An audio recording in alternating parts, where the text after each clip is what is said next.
सीमा के इम्तिहान। यह एक सच्ची कहानी है। सीमा एक समझदार और बहुत सिंपल लड़की थी। उसे बचपन से ही कुछ बड़ा करने का शौक़ था, पर घर की परिस्थिति उस वक्त ठीक ना होने के कारण वो आगे नहीं बढ़ पाई।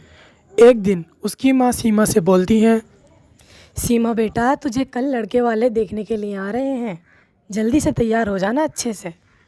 अरे माँ, मुझे अभी शादी नहीं करनी। अरे नहीं बेटा, ऐसे नहीं बोलते। लड़का भी अच्छा है, बस थोड़े गरीब है, पर तुझे बहुत खुश रखेंगे। बस यही तो चाहिए हमें, पैसा तो बाद में भी आ जाएगा। पर माँ, मैं पैसे को बोल ही कहाँ रही हूँ। बस मैं अपने पैरों पर खड़ी हो जाऊँ, फिर आप जहाँ कहेंगी मैं वहाँ शादी कर लूँगी।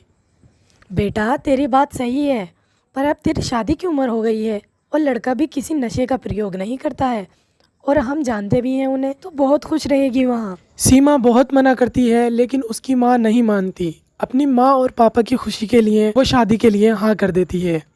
अगली ही सुबह सीमा को देखने के लिए लड़के की माँ आ जाती है। सीमा पहले ही नज़र में उन्हें पसंद आ जाती है और वो सीमा को देखकर बहुत खुश होती हैं और वो बोलती हैं, हमें आपकी लड़की पसंद है, बहुत अच्छी है आपकी लड़की। अगर आपको भी हमारा लड़का पसंद है तो हम शादी की बात करते हैं फिर। हाँ हाँ, क्यों नहीं, हमें भी तुम्हारा लड़का राज बहुत पसंद है, तो अब शादी की बात कर लेते हैं। और फिर सीमा का रिश्ता पक्का हो जाता है। सब बहुत खुश थे। सीमा का रिश्ता हुए 4 साल पूरे हो गए थे, पर सीमा की किस्मत ने सीमा का पहले से ही साथ नहीं दिया था। इस बार भी उसकी किस्मत कुछ और ही चाहती थी। सीमा के शादी के 8 दिन पहले ही एक कोरोना नाम की बीमारी फैली, जिसने पूरी दुनिया में लॉकडाउन लगा दिया। इसमें शादी में ज़्यादा लोगों के आने की अनुमति नहीं थी। ये सुनकर सीमा के पैरों तले ज़मीन खिसक गई और वो बोलती है, अरे ये क्या हो गया? सब मेरी मजाक पहले से ही बनाते थे, अब तो सब और हंसेंगे। इधर सीमा टेंशन में थी और वो अपनी किस्मत को सोच सोच कर रो रही थी। दूसरी तरफ उसके माँ बाबा भी बहुत टेंशन में आ गए थे। उसकी माँ उसके बाबा से बोलती है, अरे अब क्या होगा? हमने तो सारी तैयारी कर ली है और अब तो सब हमारी मजाक बनाएंगे। अब हम कर भी क्या सकते हैं, जब किस्मत में ही ये लिखा है। तभी फ़ोन बजता है। रमेश फ़ोन उठाता है और बात करता है। उस पर राज की माँ बोल रही होती हैं कि शादी को आगे बढ़ाना चाहिए। उसके बाद सरला पूछती है, क्या हुआ? कौन था फ़ोन पर? राज की माँ का कॉल था। वो बोल रही थी कि शादी आगे बढ़ा दो। ऐसे कैसे हो सकता है? हमारी सारी तैयारियां हो गई हैं, सारा दहेज भी आ गया है। अगर शादी आगे बढ़ी तो सारा सामान खराब हो जाएगा, और रिश्ते को भी 4 साल हो गए हैं। अगर शादी नहीं हुई तो शायद रिश्ता भी टूट सकता है। हाँ, सही बोल रही हो, मगर अपने रिश्तेदार भी आगे बढ़ाने को बोल रहे हैं। पर लॉकडाउन कब हटे कुछ पता नहीं। 1 साल भी लग सकता है, 2 साल भी। जब तक तो सारा सामान भी खराब हो जाएगा और हमसे जलने वाले भी बहुत हैं। क्या पता वो रिश्ता भी टूटवा दें।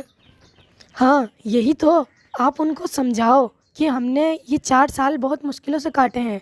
अगर 1 साल और आगे बढ़ गया तो बहुत मुसीबत हो जाएगी, हमारा रिश्ता बहुत मुश्किलों में पड़ सकता है। फिर वो समदन से बात करते हैं और वो मान जाती हैं और शादी का दिन भी आ जाता है।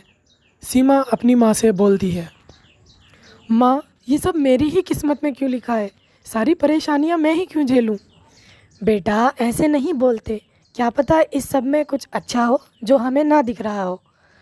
अब तेरे सारे दुख खत्म हो जाएंगे, अब तो ससुराल में खुश रहेगी, बहुत खुश रहेगी। और फिर विदाई का टाइम हो जाता है।